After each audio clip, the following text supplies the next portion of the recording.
So we started with the memory, we looked at RAM, we looked at how you can read and write to a memory, right? And so basically, whenever you think about interfacing memory, you need to, so always remember when you want to interface a memory,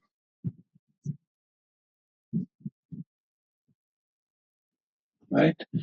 You need to, there are multiple things you need to keep in mind, right? One thing is you'll always have to figure out what is the enable process, right? Whenever you have a memory you want to interface with, normally the memory will have an enable pin. So you'll have to first ensure that you give the right timing signal to enable the memory whenever you want to access it. Then you need to have what are no, so if you look at the data sheet of any memory, it will have things like access time, write time, etc. Right? And this will be a range. There will be a nominal and there will be a worst case. Right? So again, depending on what kind of a designer you are and what kind of a risk you want to take in your design, if you want to be a good safe designer, you would normally pick all the worst cases and use that to design your circuit so that there are no issues. But obviously you can trade off speed for some functionality by moving to nominal. So as you go, so in your first class in digital design, we'll keep everything worst case so that our design is perfect. But then you'll begin to see that whenever we do design, we'll start trading off. Okay, I'm willing to tolerate some error in my output. Can I make it faster? So what normally happens in engineering processes is, generally to get a circuit functional up to 90% is very easy. The large gap from 90 to 100 is the most difficult part of circuit design, right? So similarly, what you'll see is that you get a large benefit if you're willing to tolerate some error. So many a times when you work in very competitive fields, when you work in very competitive designs, then the difference between your product and something else in the market will be determined by how much risk you're willing to take or how have you designed the peripherals so that the risk is mitigated, right? So anyway, so when you look at the data sheet, generally those are key items things you need to keep in mind. So based on that, you will have to generate timing signals, right? And you guys also know how to generate timing signals, either using counters, Johnson counters, or regular counters. It's basically a state machine. So figure out what is the timing signal needed, and then you'll also have a system clock, right? So the system clock will tell you how many clock cycles does this access time correspond to, write time correspond to, etc. Based on that, you design your timing signals. Okay. So again, next semester you'll spend a lot of time interfacing a memory with a microprocessor. So you'll get hopefully very thorough with this process. So this is just an introduction to how you start interfacing various components. So now let's think of a block diagram of a simple memory cell or a bit cell. Let's recall what did we say about the bit cell in the last class. So we said that the bit cell can store a 1 or a 0. So it is a 1-bit storage, right? Now why I'm doing this is because now I'm going to discuss how do we connect these bit cells together to form a particular memory. Some of you alluded to it last class saying that we need to use a decoder, and you're right.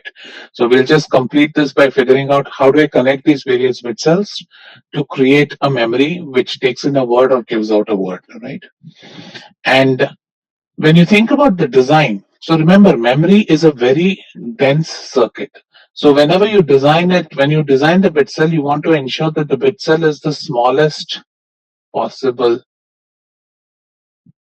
in terms of area, right? Because remember, memory occupies a large part of the chip. So memory occupies a lot of silicon. Whenever you design something, memory, you normally require a lot of memory, especially if you look at a lot of designs today. Almost 50-60% of silicon area is just covered by memory. So so designing memory is important not only because it determines your area, it also determines your power consumption in the chip, right? The more you access the memory, the more power you're going to burn. Also, if you're not accessing the memory will continue to leak current. So all those things impact your total power curve of your chip, right? So you need to keep in mind when you design a bit cell at the transistor level, It needs to have the lowest amount of leakage possible. At the same time, it should be the smallest area, it should be the fastest circuit. So it has all things going which are going to push you in opposite direction. So therefore, you'll see that when you go and work in a company, they'll have different kinds of memories available to you.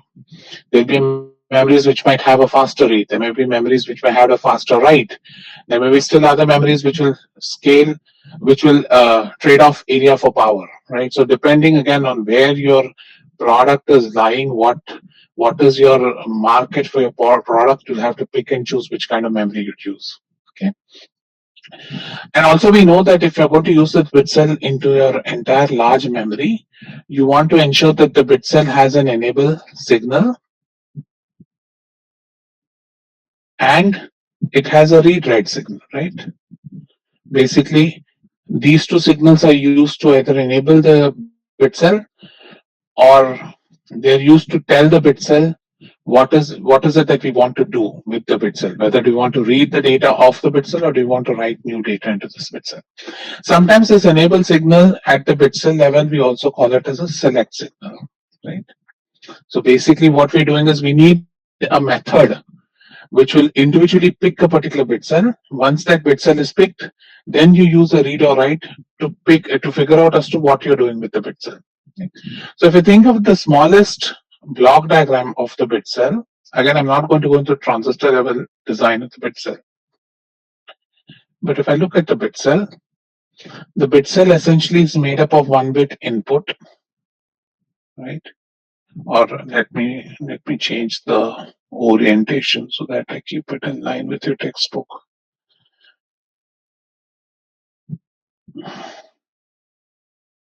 Okay. So your bit cell has a select line, right? So this line, when it goes high, enables this particular bit cell. You also have a read-write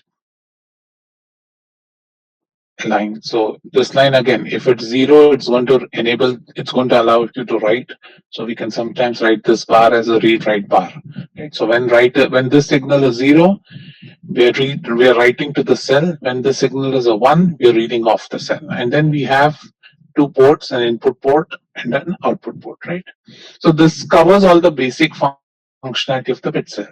That is, the bit cell has a way by which you can write into it. It has a way by which you can dump whatever data is inside out. It has a way to select it and it has a way to read write it. Right. So now let's think about a case that we want to design a memory based on this bit cell. So what did we say about a memory? If you look at the top level diagram of a memory, now again let's do RAM again. What did we say? A memory consists of n address lines or k address lines, right? So we had k address lines coming in.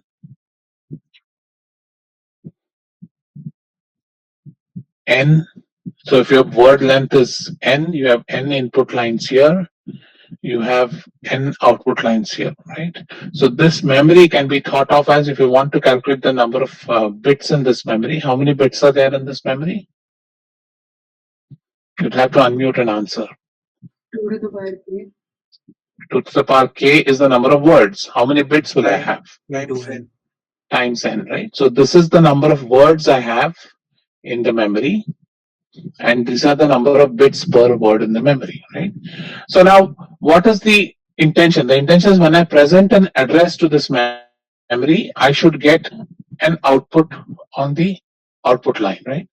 So when an address is present, the address should, so if you think of the memory design, you can think of this as various words which are stored in the memory. So whenever we visualize memory, we visualize it as a stack of words which are stored one after the other, each with a particular address associated with it, right? And so in DD, you know that suppose I have k bit lines and I want to target 2 par k cells. What is the chip I'd use? So I want a k is to 2k, right? So I would use a decoder. So what I do is I take a decoder.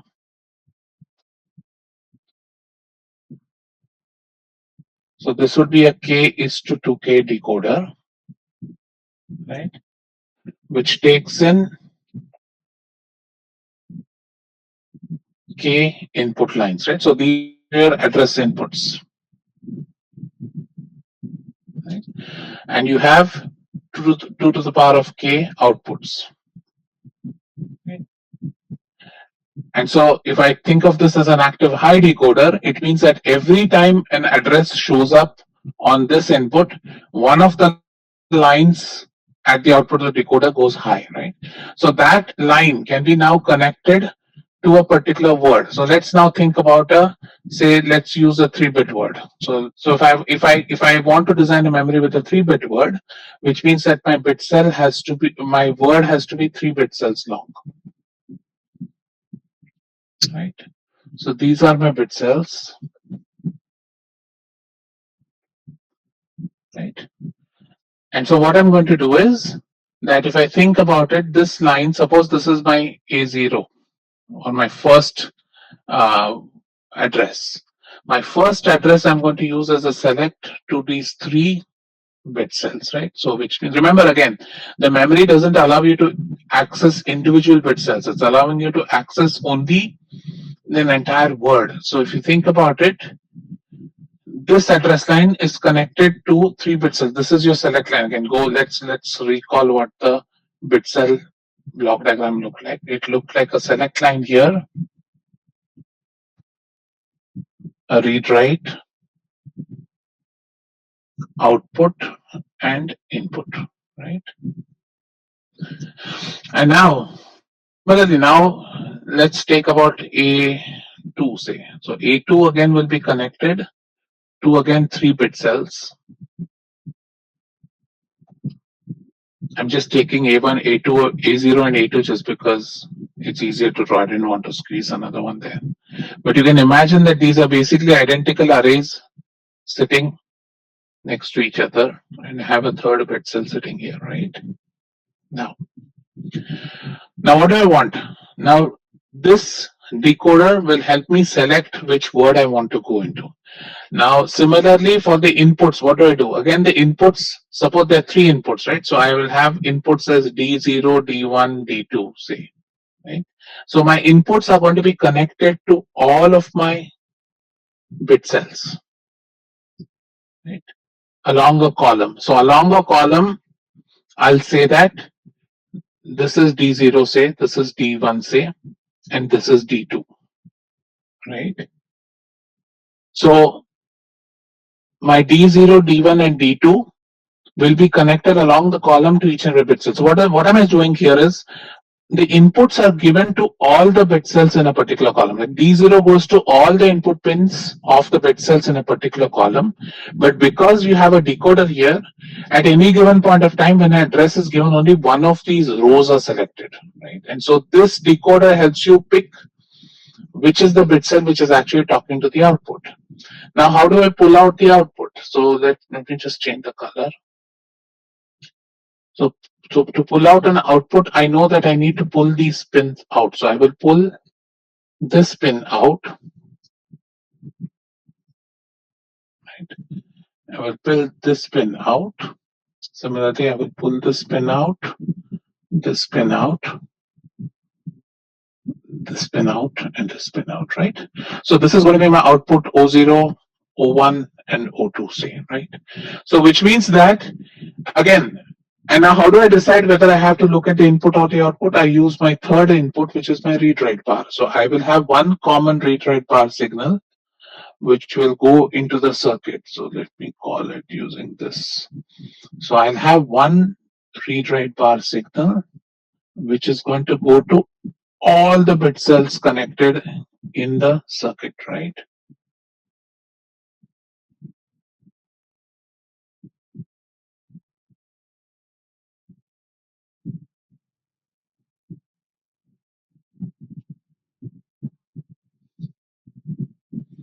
Right. So again, you see, so this is the organization of the RAM. So a RAM is basically built up with a bunch of bit cells. And so every bit cell, again, let's recall, every bit cell has a select line, has a read-write bar, input and output, right? So you select a particular word using a decoder. So that's why decoders become very important in memory design. In fact, when you start doing circuit level, we'll find that we did a very simple decoder using static gates in this class, but we'll see that there are a lot of very um, interesting designs you can make with transistors for a decoder, and all of them basically will trade off speed for power. So decoder, if you recall from earlier in the class, decoder is a very big circuit. It has multiple stages. If you have to implement it using AND gates, right? It has, if you think about the AND gate, ideally you'd implement it using a K input AND gate, but a K input AND gate might be very slow. If my K inputs are like say 10 address lines, right? Then 10 input AND gate is extremely slow. So then you'll implement it in multiple stages. So what you'll begin to see is that this decoder generally tends to be a very, very power hungry, slow circuit. So people have spent a lot of architectures for various decoders are available. So when you do advanced classes, you look at that. So again, so this decoder is helping you select a particular word, and each word has the inputs given from the overall input from the memory, and all the output pins are connected together, right? And this read write bar is going to basically tell the selected bit cell whether we are writing into it or reading off of it, right? So again, now with this in mind, then you have to think, okay, what are the timing signals, right? So again, you don't want to give your read write bar before, sorry, you don't. So the normal order, what we do is we first present the address to the chip, ensure that a particular bit line is selected. Before we do that, we'll make sure that if you're writing into this, we'll make sure that the input word is ready, right? And once that is ready, enable the decoder, select the bit line, then give a zero on this signal, and then immediately we'll begin to write whatever is in the input into the bit cell, right? There we don't care about what's happening at the output. Normally, again, if you are a safe engineer, if you're a safe designer, any write operation should be followed by a read operation, right? So if you want to, and why is that? You just want to ensure that whatever you have written, you want to confirm. Suppose you're writing 100 into a word, right? You want to confirm that 100 has been written.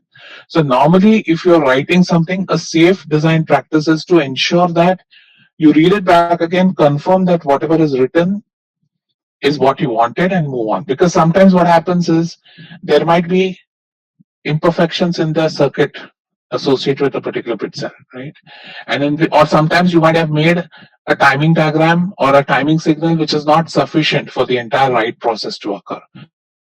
And so in those cases, always a good idea to check and ensure that what you've written has been, what you wanted to write has been written into the bit cell. So other thing to keep in mind, generally in in design, write speeds are slower than read speeds, right? So what we do is we generally don't like to keep writing and reading data all the time. So we'll see that, that's why the multiple algorithms exist where they try to minimize how much you have to write into a memory or read off a memory, right? So ideally, we'd like to read as much as possible from the memory, but not really write anything into it. And if we want to write something into it, we make sure that the write is not part of the critical path. So when we talk about digital design, we talk about a critical path, which is the limiting path of a circuit, limiting path for speed, for example. So we don't want to keep a write operation in the limiting path if we can help it, because that will unnecessarily slow down your circuit, right? So again, generally keep in mind that write speeds are slower, writes are more power hungry than reads. So generally, a write is an expensive process as compared to read, right? So you'll see that a lot of people will try to avoid writing a lot if possible whenever you want to design an operation. Okay. So again, key point I want you to remember is about this decoder, right? So always remember that a memory is organized using a decoder. Now that decoder is going to give you access to a particular word. So if you think about the simplest design for this case to 2K decoder, a simple case to 2K decoder will be made up of what? How many AND gates?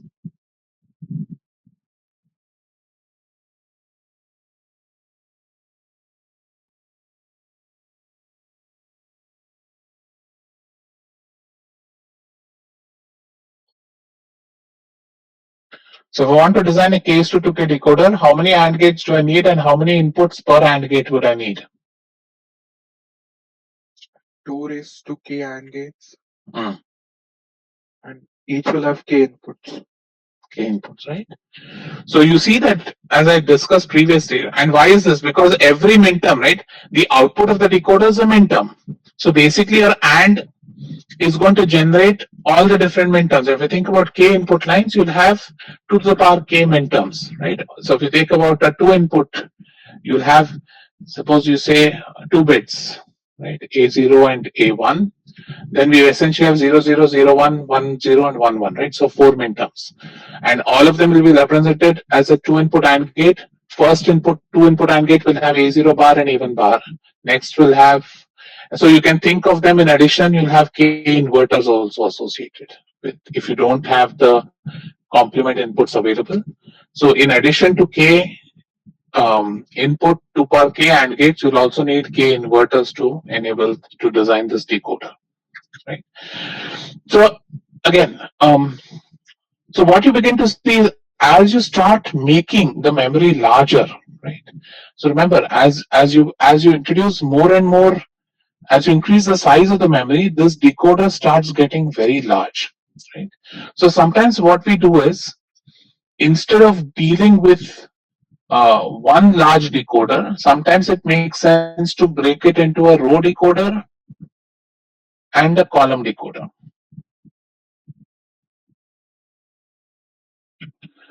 So what we'll do, for example, is that we'll break this two-dimensional memory. If you think about this initial design that we just did, right? This initial design is a one-dimensional memory, if you will, because it has all cells arranged in this fashion, right? If you think about the previous, it's just arranged in this fashion. So cell one, cell two, so word one, word two, etc. Now you can also think about a case where I can design a circuit, a memory, I can organize it this way, right? Where I can call this as cell one, this is cell two, this is cell three, and this is cell four, right? And I can use one decoder here. So this would be my column decoder. And I can use one decoder here, which would be my row decoder, right? So the row decoder, so what that means is essentially, if you think about 4 cells, so let's think about 4 cells. If I have 4 words or 4 words I need to write into memory, how many address lines do I need?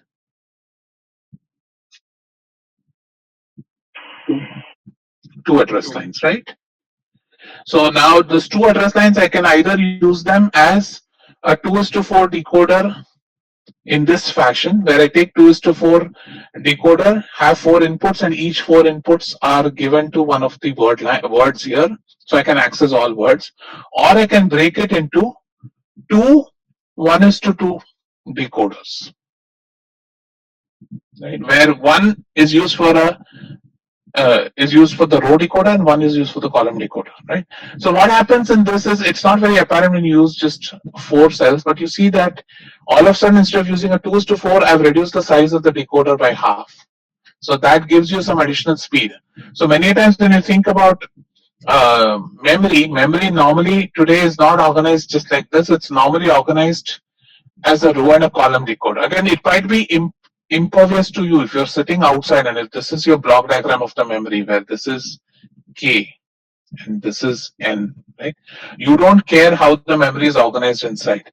So you wouldn't know just based on the top level block diagram whether the memory is organized this way or this way. But I'm just saying that there are 2 different ways to organize the memory. We use this because generally this uses a smaller size of the decoder, so it tends to be faster and with a smaller power budget, right? So we're basically breaking down a 1D problem into a 2D problem. Okay. And the last thing I wanted to remind you about memories is that, suppose, so let me ask you a question. You guys buy USBs or SSDs you have in your computer and all that. So when I say 2 GB memory, how many pixels do you think are actually present in the memory?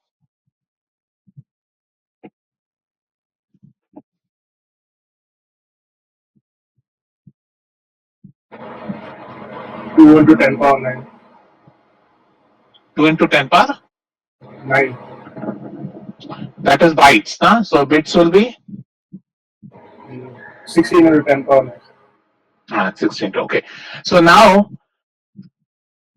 what normally happens when you buy memories, you'll actually see that the number of bits as we normally manufacture the memory for will almost be 3 to 4 times what is the memory targeted at. So when you buy a memory, the chip actually has up to 4 or 5 gigabyte of raw memory, right?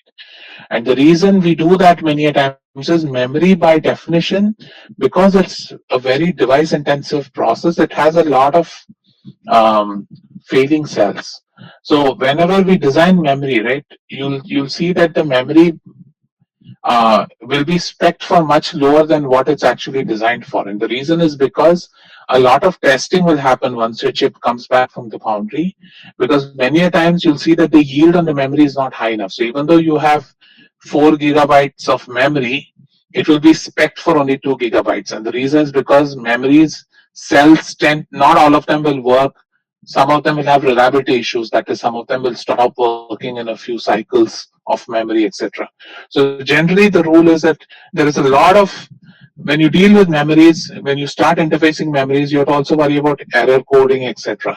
So whenever you write something to a memory, when you want to read something off the memory, because of the fact that the memory, see, you're putting data into a particular chip and you're hoping that the data doesn't change as a function of time.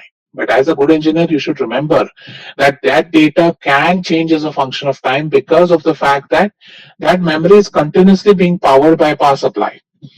And there is a continuous wear and tear happening on the memory. So it is possible that the memory cells, suppose you had initially stored a 1 on the bit cell, it is possible that some of the cells, the ones might flip to a 0, right? And that is, and especially if you've used if the memory chip is old, right? So normally we spec a chip for say 5 years. So if you're running in your 4th year or 3rd year of operation, then you'll see that the failure rate begins to increase. So generally when we deal with memory, we always deal a lot with error coding. So I'm not going to go into this. You can read up in the textbook about it.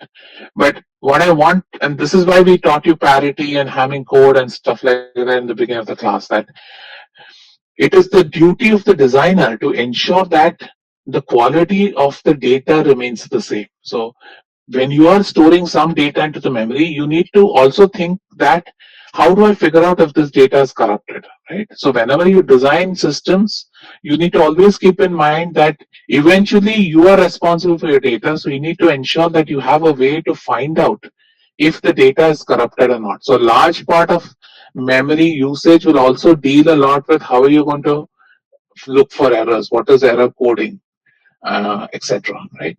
So again, this is not something we expect you from this class, but keep in mind that these are things you need to think about when you think about memory. Okay. Sir, So now let's get, yeah, go ahead. sir, why is the actual usable memory lesser than what is like mentioned on the spec sheet? Like you said, it is 3 to 4 times like manufactured as such, Right.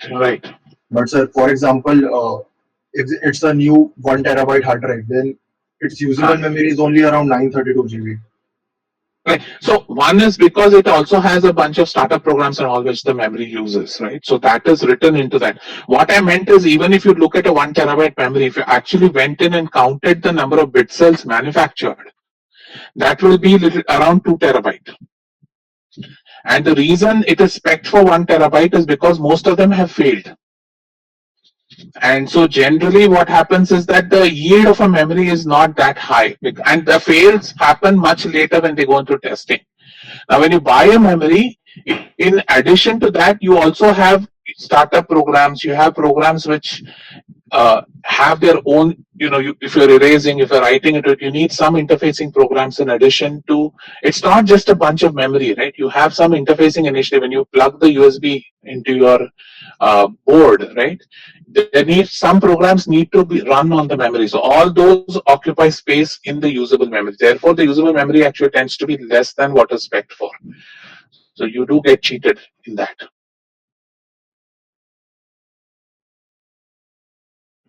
Sir, but how are the bit cells on a hard drive? Like, isn't a hard drive like a spinning magnetic disk?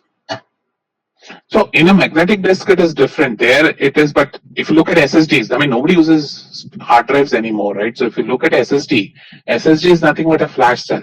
So there we are talking about non-volatile memory. So here I told you was a RAM, right? Non-volatile memories work very different. The transistor used is different. Like in the magnetic, for example, in the hard disk, we use magnetization. So the mechanism of coding, or what is a 0 and what is a 1, is very different there. What we talked here is essentially an SRAM memory. Okay, so let's now talk about ROM. So So, we went, yeah, go ahead. so you said SRAM. What does S stand for? Static random access memory.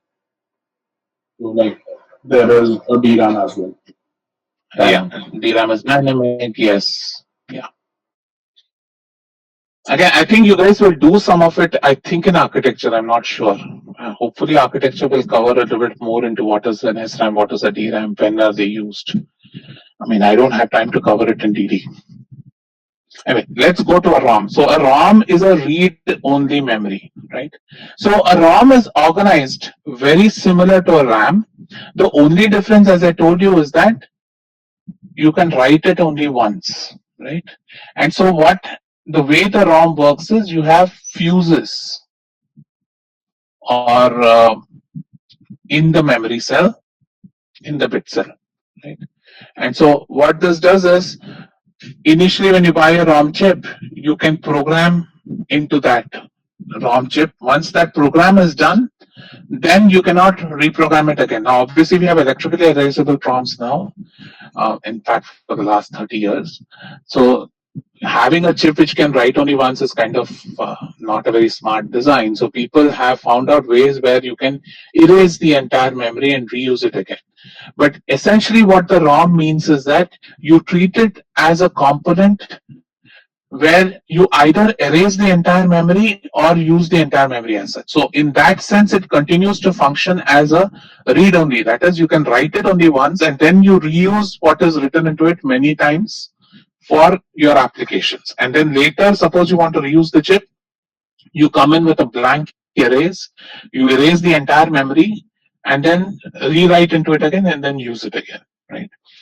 So the ROM, if you ask me, think of it just as a hardwired RAM for this class at least, right? So what you see in the ROM is a ROM again can be thought of again now because we don't have inputs and outputs to worry about the ROM. A ROM can be just thought about as K address lines and N output lines. Right? Because we don't have the concept of read and write anymore on this ROM. You write it only once. So there's no question of enabling it for write or read. I mean, you have different ways to write and read, but when you're using the ROM, you don't need to care whether it is, because the only way you can use it is using a read signal, right? So you can think of the ROM as K address lines coming in, right? And if you think of the ROM size, you can talk about as N cross 2 per K and N output lines, right? And so what it essentially means is that you basically can program anything. You can write the ROM with any data that you want.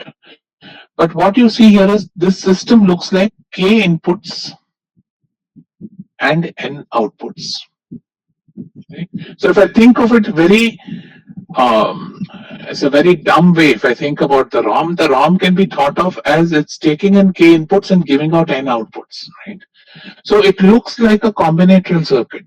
So the reason why the ROMs are used a lot is basically you can dump any combinatorial circuit on it without worrying about gate level design, right? For example, so let's do an example and we'll go using that, we'll try and see how to do it. So here's the problem for you. So design a circuit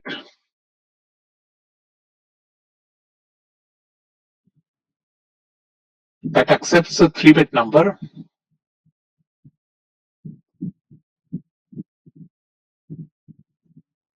right, and gives the square of the number as the output.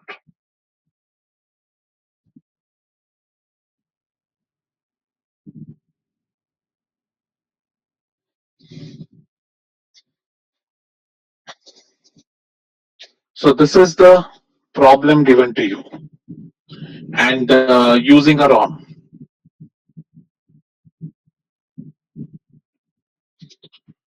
So first of all, let's think about what is the size of the ROM we need. Again, you don't have to worry about positive and negative numbers. Let's assume these are all unsigned numbers. So we don't have to worry about positive or negative. Okay, so I want to decide what kind of a memory I need to use here. So first tell me how many inputs are there, how many outputs are there here.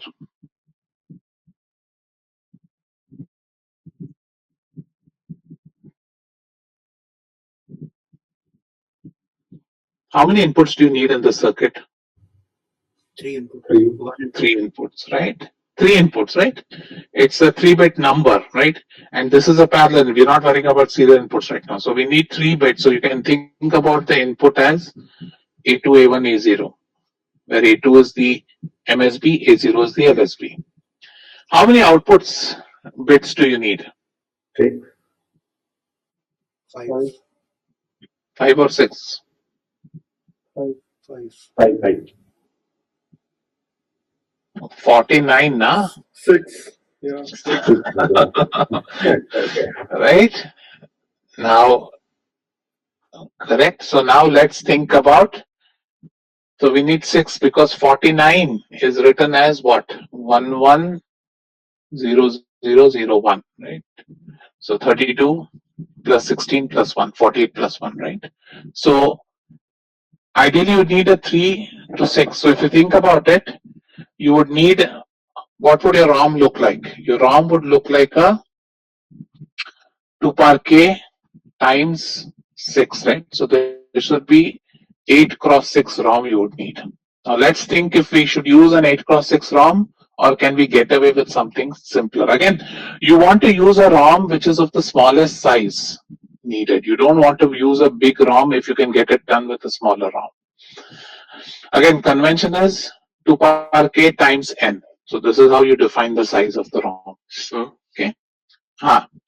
So can you repeat like from the start? I think I got lost a little bit. Okay. So I want to design a circuit using a ROM, right? That accepts. So first of all, do you agree with me that a ROM can be used as a combinatorial circuit? Yes, sir. Right? Okay. And how does a combinatorial circuit work? It has k address lines, it has n output lines. Right? So all the ROM is doing is mapping a certain address to a certain output. Right? So I can think of, so now I want to design a combinatorial circuit here which has a 3-bit input. So it takes an input A2, A1, A0, which means in binary, this would be from 0 all the way to 7, right? In decimal. And I want the output of the circuit to be the square of the number. So the output has to be from 0 to 49. Okay. So 0 to 49, 49 can be represented using 6 bits, right? So you need at least 6 output lines for the circuit to work. Are you with me so far? Yes, sir. Right? So if I just use the dumb previous analogy, I'm saying here that there are 6 output lines and there are 3 input lines. So sorry, I should change this. This should be written as 2 power k times n. So if I had 3 input lines and 6 output lines, the size of the ROM would be 8 cross 6, right? That's all I said Yes, here sir. is that if I, right? So now let's see whether this is the right way or can we get away with a smaller ROM. Sorry, was there a question?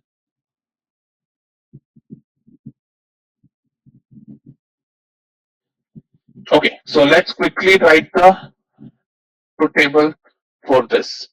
So we have A2, A1, A0, B5, B4, B3, B2, B1, B0. Let's call the B's as the outputs. So I have 0, 1, 2, 3, 4, 5, 6, 7. Right? 0, 0, 0, 0, 1, 0, 1, 0, 0, 1, 1, 1, 0, 0, 1, 0, 1, 1, 1, 0, 1, 1, 1. Right? Again, 0 squared output is 0. 1 squared output as 1. 2 squared output is 4, right? So 0, 0, 0, 1, 0, 0. 3 squared output is 9. So 0, 0, 1, 0, 0, 1. 4 squared output is 16. So 16 goes as 0, 1, 0, 0, 0, 0. 5 squared is 25. So 16 plus 8 plus 1, right? So 0, 1, 1, 0, 0, 1. 6 squared is 36. 36 is 32 plus 4. So 1, 0, 0, 1, 0, 0. And 49, as we said, is 32 plus 16 plus 1. So it goes as 1, 1, 0, 0, 0, 1. Right? So this is the truth table of the circuit we want to make. Now we already said that we can do this very simply using an 8:6 ROM. Right? But you also see something funny here. If I look at B1, right? B1 is always 0. Right? So, and then I also see that B0 is always A0 because B0 just follows A0. Right? So if I think about it now, B1 and B0 are not really any logical functions of A2, A1, A0. Like for if I want to generate B0, I can just pass A0 as the output to B0 and I'll be done with it. For B1, I just need to ground the output line. So essentially what I have is I have to map B5, B4, B3 and B2 to A2, A1, A0. So what I do instead is I would say that I would use an 8x4 ROM, right? And how would I use it? Basically, I would write 0 at address 0, 0 at address 1, 1. So you guys follow, right? I'm looking at this part of the circuit, right? So this is my address. So at address 0, I write this word 0. At address 1, I also write 0. At address 2, I write 1. At address 3, I write 2. At address 4, I write 4. At address 5, I write 6. At address 6, I write 9. And at address 7, I write 12. Everybody following? So if I want to draw the circuit now, I would draw the circuit like this. This would be my 8:4 ROM. Right? My three inputs are is A2, A1, A0. And my outputs I want to get are essentially B5 to B2. So my outputs are going to be B5, B4, B3, B2.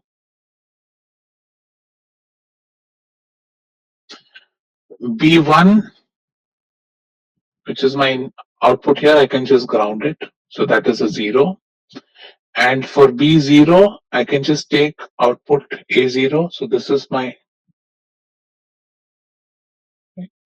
and this is my output B0. And how do I define my ROM? I say basically I give the address and data. Right? So my address has A2, A1, A0. My data is whatever D3, D2, D1, D0. So the way what I do in the ROM is I'll program the ROM this way.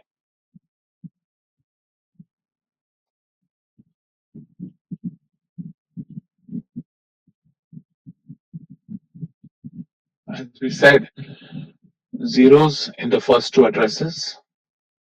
Right? And in address 2, it is 1, 2, 4, 6. So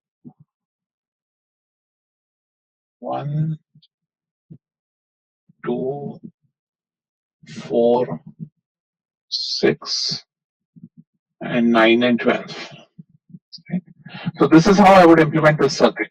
So what you see is that using a ROM, it's very simple to implement combinatorial circuits, right? So instead of worrying about K-maps and stuff like that, all you have to do is write the truth table of the circuit and then load that particular data into the ROM. So once you've done this, all you have to do is anytime now an address is given to this circuit, it's going to give you the square of the number. Right? So implementing a combinatorial circuit with ROM becomes very easy. It's just a matter of mapping an address to a data. Okay. Any questions here? We'll do a couple more examples on the tute. But any How questions do we here? ensure that once we have written, we can't write again? That is the functionality of the ROM, right? So the assumption is that once you've written this, it's done. You're not never going to write again into the ROM. In reality, what will happen is there will be a pin which is known as an all erase pin. So once you give a 0 there, essentially you can erase the entire ROM, but we don't worry about that in this class. In this class, we'll assume that the ROM cannot be written. So all you'll do is you'll say write the ROM once with this. Once you're done with that, it becomes a combinatorial circuit. And then you can use it to generate the square of a 3-bit number at any time. So from 000 and 001 address are going to the same data.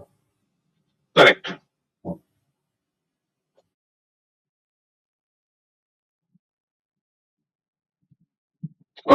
So what was the question? Can you optimize it more? Is your question? Yes, I was just confirming. Yeah, you tell me how to optimize. Remember, the memory works as an address to data, right? So both the addresses are pointing to the same data. That's all it means. So I don't think you can optimize that further. Anyway, like the point again I want to make is that these ROMs that are usually available in the market are small size ROMs too. So whenever you want, I know some of you have tried to do this in your assignment. So whenever you want to implement a combinatorial circuit, in addition to decoders, multiplexers, right, you can also implement a combinatorial circuit using a ROM. Okay. So with that, I think I'm past 12:50. So what I'll stop here. Tomorrow on Friday we'll start with the programmable and or arrays. I think with that, hopefully we'll try to finish some of it at least on Friday. So, Yeah. Excuse me, so for Give one second. memory or memory, how many bits are there? Okay, repeat your question again. Sorry, it's not audible to me. So for 2 GB RAM memory, how many bit cells were there? 2 GB. Yes, sir. So 1 KB, so 2 gigabytes, right? So Yes. 1 kilobyte is 1024, right? So 2 power 10 bytes, right? Yes. So if you think about 1 megabyte, and then it's 1 kilo, so it's 2 power 20 bytes, and 1 giga will be 2 power 30 bytes. Wait, like 1 gigabyte will be 2 to the power 16. Right. Okay, no, wait. 2 power 10 bytes is 1 kilobyte, right? This is 1024, Yes. right? And then 1 kilobytes is 1 megabyte, right? So 2 power 20 bytes is going to be 1 megabyte. Okay. Right? So it goes as orders of 2 power 10.